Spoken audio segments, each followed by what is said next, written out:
Welcome to the Mind Body Couple podcast. I'm Tanner Murtagh. And I'm Ann Hampson. This podcast is dedicated to helping you unlearn chronic pain and symptoms. If you need support with your healing, you can book in for a consultation with one of our therapists at Pain Psychotherapy.ca. Or purchase our online course at embodycommunity.com to access in-depth education, somatic practices, recovery tools, and an interactive community focused on healing. Links in the description of each episode.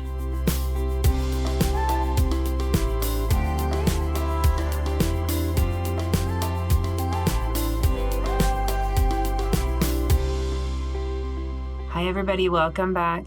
Hi, everyone. We have a pretty good topic today that I don't think we've done before. Right, Tanner? No, we have not covered this. Mm-hmm. And in our work with clients, Yes. we do a lot of this. Yeah, it's a really important one. So I'm excited about our podcast today. I think we really need to address it. So we're just going to dive into it. So the topic today, how can I successfully return to work after having debilitating chronic pain or symptoms? Yeah, and we know not everyone maybe relates to the return to work situation, but this can also be applied to return to many different types of things. Yes, because when we have debilitating chronic pain and symptoms, which most people listening, that's why you're listening. Yeah. We're forced to make our world small in a lot of ways. People stop doing hobbies. They stop seeing friends. And essentially, they also leave their careers potentially. Yeah. Or go on long-term disability. And I think this is really tough stuff. For myself, I wasn't off work when I had chronic pain for very long, but I was. And I think I was off work for 4 or 5 months, close to the end of my journey. And when I think back, that was probably some of the darker times in my life, without a doubt. As we dive in a little bit to that experience, Tanner, can you talk a little bit about what led to you becoming off work and then kind of what led to you wanting to go back to work? Yeah, so my mental health-wise, I had deteriorated a lot because of my chronic pain. Right, which is also very common. And we really want to validate and emphasize if anyone's struggling with their mental health due to their pain and symptoms. Yeah. So I was chronically, at first when I had pain, in this kind of fight or flight state, high fight or flight, like angry, anxious, panicky. And eventually it just, my system just shut down. I froze and shut down. It was too overwhelming. Nothing was getting better. And I went into deep despair, hopeless, helpless. And at this time period, my back pain and hip pain, I had widespread pain, but my back and hip pain was so bad that even walking around at work was way too much. Yeah. It was just way too intense. Every step was incredibly painful. Well, and I think for you at this time, you couldn't even imagining doing something like work or going to a workplace as a possibility for you. No, it just wasn't realistic anymore. So I went off work. The problem is when I went off work, it was an avoidance strategy, for better or worse. I just couldn't tolerate it anymore. And for a lot of people, before they come to a brain and nervous system approach that our whole channel's about, if you're new to this, we do feel very hopeless and helpless. And so I went off work, and to be honest, I sunk further. Yeah. It didn't make anything better, unfortunately. And one thing we want to say here, that's not everyone's story or everyone's experience of going off work. But we know for you, Tanner, it was that it just made things kind of more difficult for you. Yes. Now, luckily, I came to a mind-body approach, and I successfully returned to work. And so when you were off work, you came to the mind-body approach. What made you, one, realize or start to kind of believe you can go back to work, and then realize maybe that would be helpful for you in the long run? Yeah, so in hindsight, I hope everyone learns from my experience. I was pretty panicked about being off work. So I probably forced myself back to work a little too intensely and a little too quickly. Um, I was really starting to come to some of these ideas that my pain was due to my brain and nervous system, but I wish I had like progressed to my healing a little bit more. Okay, so taking some time to kind of solidify healing might be important. Yeah, and so I didn't, and I didn't have a gradual return because I was going back to a new job. Okay. And so it was like, we talk, and we're going to talk about graded exposure to work. Mm-hmm. Mine wasn't graded, and and I wish it had been in hindsight. But it was really hard returning to work. I remember the first week, I don't know if you recall this, I would come home and just break down like every day. Like it breakdown, was, crying, yeah, breakdown, in crying. pain. Pain was still really high. Essentially, there was a pushing through. Mm-hmm. Now, starting to progress and forward in a mind-body approach, I started to utilize these things already back at work, and it was effective. But for myself, I didn't have a graded exposure option returning to work, so it did make it really intense. And we don't want that if we can avoid it. So in some ways, you did the wrong way to return to work. And we have this podcast episode today to talk about maybe the right way or better way to return to work. Better way. One thing I'm wondering, even though you weren't return to work and it was like super intense for you, what made you feel like you can do it despite the pain? Because you were still having pain, and maybe some of these skills were helping you though before, or what was going on? Yeah, like I think I had enough hope in this approach working. Okay. It hadn't started working yet. Like my pain was still very high. It was the same then. But there was a shifting mentally for myself that I knew this was probably the answer. Yeah. And so even though it was really intense pain, I had something new to do. And that was very helpful. Well, and that really speaks to how important it is to work on that shift in belief or relationship, regardless of what the pain's doing, because that came first for you and allowed you to make those steps. Mm-hmm. Now, we're going to talk about 3 things you need to do to return to work. Mm-hmm. But one thing we want to note here, toxic workplaces. And that's something I hear about a lot. Yeah, there is not an easy solution. The reason I didn't get a graded exposure back to work is my past workplace was very toxic. And I was clear that there was no way that I was going to be able to heal if I went back there. Was part of your shift to a new job based on your healing? Yeah, like I knew like there was no fathomable way that I was going to get back there. So we all have to make hard choices. Mm-hmm. Me and Ann can't make these choices for you. Sometimes we're forced to go back to a toxic workplace. Yes. I've supported people doing that. It's hard. You can be successful at it. It poses a lot of challenges.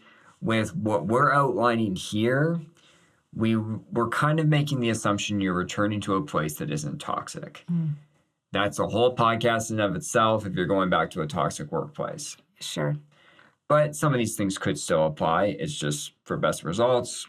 We're hoping that that's not the case for people. Right. Well, and that's that idea of, are we feeling safe in our external environment? And so, if our workplace is toxic, then all the skills we're doing, all the work that we're doing, kind of gets pushed back on by that toxic environment. Yeah, they're kind of being applied like Band-Aids. Right. And that's where that bigger, harder decision might have to come for some people. It is, and it's not an easy choice. Yeah. But let's dive into this. 3 things you need to do to return to work. I see the first one here. You have graded exposure to work, like you said you didn't do. Like I didn't do. Why is that important, especially now learning from your experience? So, to heal neuroplastic pain and symptoms, they talk about this in most of the models out there. You got to approach. You can't heal by avoiding. I think I've probably said that 200 times on this podcast at this point. But graded approaching For myself, I went from not working to like working and learning a new job, which was a lot. Some people are probably going to be in similar situations. You can be successful. I was, but the graded exposure is key. Like we want an attitude of approaching, but we want to do it slowly, gently, compassionately. Yes. And that slow, gentle compassion is what we hope to get corrective experiences or wins along the way. We want to build on those. You do. And you're doing the exposure, but the concept we talk about is the healing window. Whether you're approaching pain, your work, emotions, dysregulation, you want to be in that window it's uncomfortable because you're approaching new things, Yes. but it's not so much that's intolerable. Right. And so, our producer Alex, he talks about it as treat it like a phobia.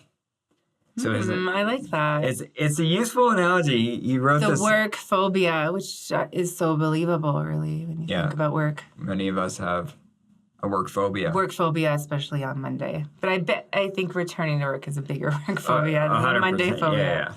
Monday phobia is a whole nother thing. But yeah, Monday phobia is a thing too. That is but a this thing. is like millions of Mondays. Yeah. So he uses the example with people of imagine you're afraid of clowns, but you want to join a circus. Okay. This is the analogy. Just run with it for a second. So changing your thoughts about clowns, realizing, you know what, clowns, they look kind of scary, but they're good people. They're safe. That's an important step.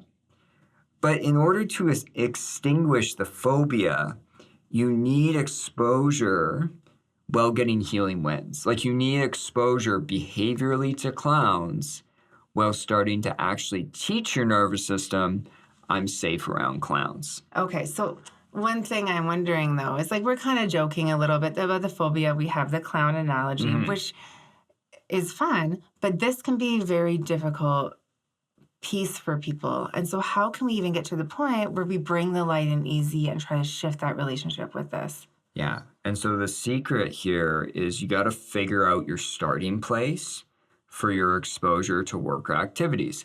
It'd be similar to where's your starting place in getting exposure to clowns? It's probably not going to shake hands with a clown. That's probably not it. Maybe it's starting to watch a video of a clown. Well, you're in a safe space at home.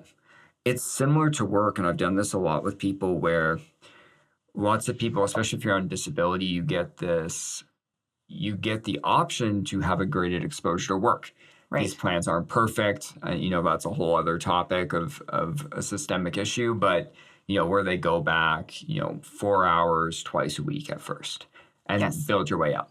That's great and all, but it can be all sorts of things. Like I've had people drive to the parking lot at work. Yes. Perfect. You're not even going in the office. You don't need to be there. You're just getting your coffee in the morning, going to work. So this is graded exposure before even that graded exposure work plan that gets put in place. Yeah. It's the slowly building up to feeling safer. And this leads into what positions or movements are you going to be doing at work that typically trigger your pain or symptoms. Right. That's really key for myself, like walking or sitting at a desk. This is where I wish I had a more graded exposure because it was too much at first. I adjusted and made changes and got there. But before you're even starting the graded exposure or you're starting to think about going to work, practice the positions or the movements, essentially while doing somatic work, while doing somatic tracking. That's really important. And that's something I talk with people a lot about too, of starting to get involved in the world, make our world bigger. So when we start returning to work, we've already had exposure to things similar. So sometimes I talk with people about getting involved in the community, about just starting to socialize more, connect more. All of that is the graded exposure, hopefully leading up to an easier return to work. Yeah. And one thing here, because this will happen to lots of people listening, you'll pick your starting place. Just like the person picks with clowns. They're like, my starting place is watching a 5-minute video on clowns while I'm safe under my blanket at home. Great. Yes. Maybe your starting place for work is, I'm just going to practice typing at my desk for 10 minutes. Yeah. people try it, whether it's clowns or the typing, it's too much. It's like way outside their healing window because sometimes what we cognitively think is a good starting place, your nervous system's not going to agree with. That's okay. Not all hope is lost. Cut it in half. Right. And Back it up. we've talked a lot about starting smaller than you might think and then continuing to move forward. And that's okay. But what you're doing here is you're teaching your brain and nervous system that you can widen your world and you can do this and you can do this and be symptom free.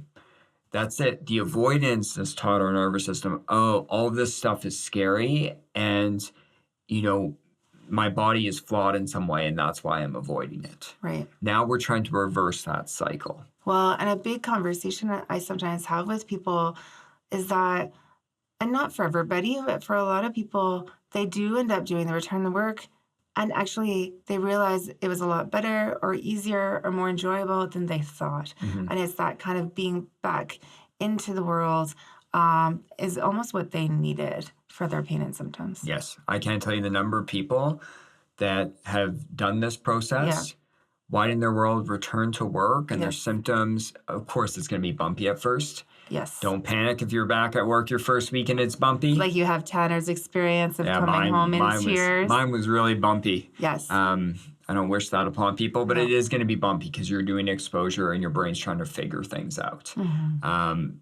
But I can't tell you the number of people that after they've got through that bumpy period, their symptoms got cut in half. Yes, because sometimes when we're at home and we feel like we can't do anything and we feel trapped by our symptoms or we're in despair, like Tanner mentioned, that keeps kind of that rumination cycle going. There's not enough to keep us busy or it's too hard to redirect. And that can often perpetuate symptoms. Yes. Now, the graded exposure is not enough. We have two more things that we want to cover here. Yes. So, number 2, the attitude we approach work with matters. This is very similar to the attitude I talk about people's healing journey in general. Like the attitude matters. It's not just what we do. It's not just the graded exposure. It's the attitude we hold with it. And we want to do this. Again, I know this is difficult for people. We're just touching on the highlights of what you're going for here. The first one, which they talk about in pain reprocessing therapy lots, light and easy. When you return to work, we want to lower the intensity. We want to lower the pressure as much as we can as we're shifting back. Well, and then I think one thing about that, like graded exposure to work that maybe is sometimes set up with the workplace is hoping to create a bit more light and easy of less workload, less pressure. That's if the people idea. choose that option. But a lot of people feel their coping mechanisms of pressure and intensity and self-criticism kick up. Yes. And so it's not just the graded exposure. You got to watch, like, what's my attitude I'm approaching with? So is the perfectionist coming out to play day one of the return to work? Exactly. Second is focus on cultivating safety at work. Yes. This sounds obvious, but it's sometimes missed. Like you want, and this is where it's really hard if the workplace is toxic, but you want to try and cultivate feelings of safety in your workplace. What is it? Like, is it making sure you're getting up and getting a tea or coffee every hour? Or, is it having like fun conversations with coworkers when you should be working? Like you want to cultivate as much safety as possible as you do this. Well, and I think back then to practicing the graded exposure, really practicing safety signals before you return to work is important because you can bring those in when you are working to your workday. Yes. The other thing is you want to face your fears, but also soothe.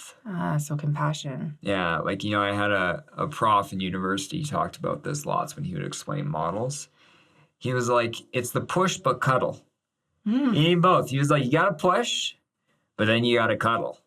And I was like, that's great. But that's essentially what we're doing is like you're facing your fears, you're widening your world, but don't forget to cuddle yourself. And reward. And so acknowledging those wins of like, okay, I did this today. I got up today. For someone, the win might be, I got in my car and drove across town today, right? So acknowledging those shifts and those changes. Exactly.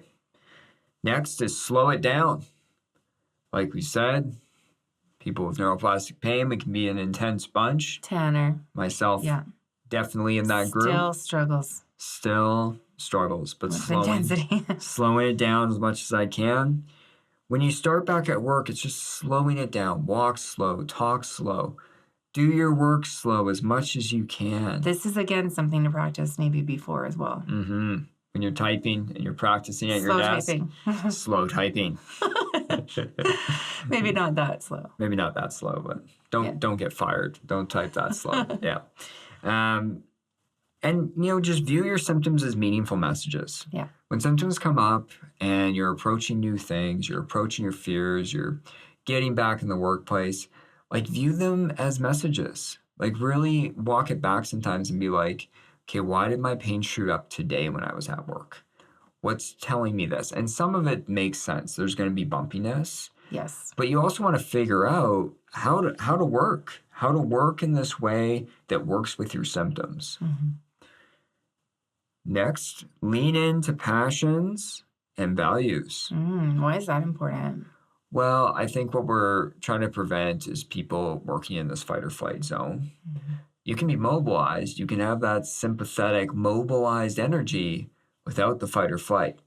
And one of the ways you do that is you focus on the areas of work that you're passionate about. You focus on, being value driven. What are the values that you want to work with, that you want to work towards? This can help make the workplace more enjoyable and ultimately a safer place. Yeah. And we know that's not always possible depending on where you work, what you're doing. But we can maybe lean into those parts that bring out our passion a bit more. Yeah, we're all going to have paperwork at work that we despise. Like Tanner. Like me, yeah. Here's the things I like about work. I like meeting with clients. I like doing the podcast with you, Anne. Oh, good. I like doing videos. That would be really upsetting if you despise this part. You're like, this is the part that I'm not passionate about. One thing I hate at work is like every month I have to do billing for our clinic. I was just doing it before this. It's terrible. Like, I'll never be passionate about that. Oh, no. But I do slow it down. I break it up into chunks, so I'm not doing it for 2 hours and just hating my life. So, like, there's things that I'm passionate about, but there's obviously going to be things at work that you're never going to be passionate about, and that's okay. And last, we just have hope. Like, we want to give this message that we've helped many people return to work. Yes. This is a possibility. I've experienced it. Other people have experienced it. And you can get there utilizing all the content we've talked about on this podcast and by following kind of this step by step. Totally. And I think it is knowing that when you do return, symptoms and nervous system dysregulation are going to occur. That's just reality. I don't think I've ever seen anyone return to work where it's like no symptoms came up at all. Yeah, and so it's knowing that that's going to happen, but we want to remember and have hope that it's temporary. Yes. Or it starts to fluctuate downwards. Yeah, there should almost be a fourth point on this list being like, expect the bumpiness. Yes, expect and embrace the bumpiness almost. Yes. So, number 3, we've made it through our list. Here we are. We need to feel emotions and regulate the nervous system. Yes. So, yes, the graded exposure is key. Yes, the right healing attitude, the right attitude approaching work is great. But I think we need to allow ourselves to feel the difficult emotions of returning to work. Yeah. And so practicing, kind of creating safety with your emotions before returning to work is also important. Yeah, sometimes an activity I have people do within the healing window, of course, is starting to visualize the workplace. Yeah. For graded exposure purposes, but for also exposure to like the emotions that it evokes. Like anxiety. Yeah, I didn't do this. Right. And then I felt great terror and despair and sadness. Yeah. And in hindsight, if I had spent a month and a half, like consistently doing some of this emotional work, approaching it, processing it somatically, I have lots of practices on my YouTube channel people can check out. If people need extra support, we also have our digital course, but that's really key.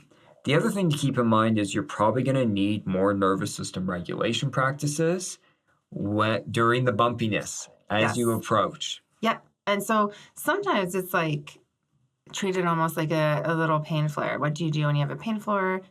You really lean on those regulation practices. You go to your safety signals. You comfort and soothe. We want all of that on the return to work. Yeah. Yeah. And I think that is just needed. Like when we face more stressful situations, new situations, we need more of these practices to feel regulated. Yeah. And so expect difficult emotions when you return. That's part of the bumpiness. Yes. And expect you're going to need more regulation practices. For you, Tanner, when did you feel like you were out of the bumpiness? What was that like for you? Well, it's been many years, but the first month was pretty rough. Mm-hmm. I think if I had had at least a more graded approach or had been farther in my mind-body healing, it would have definitely gone better. But the first month was really rough for me. After that, things started to click in using this approach, and it improved pretty quickly after that. Yeah. And so that's good to know that, like, sometimes it's about giving it time, using this approach. Sometimes also it's about that exposure of just getting used to getting up every day. That becomes a bit more normalized. Going to work every day becomes a bit normalized. So the consistency of this, like, that's exposure too, right? Of just doing it. It is. Yeah. So this is our return to work toolkit. Yeah, totally. We hope that it's helpful. And if anyone's listening and they're thinking of returning to work and they have some time, then that's great. Practice it as we describe it. And if you're about to return to work tomorrow, you can still utilize these things. So thank you everyone for listening. Thank you for listening. And we'll talk to you next week. Talk to you next week.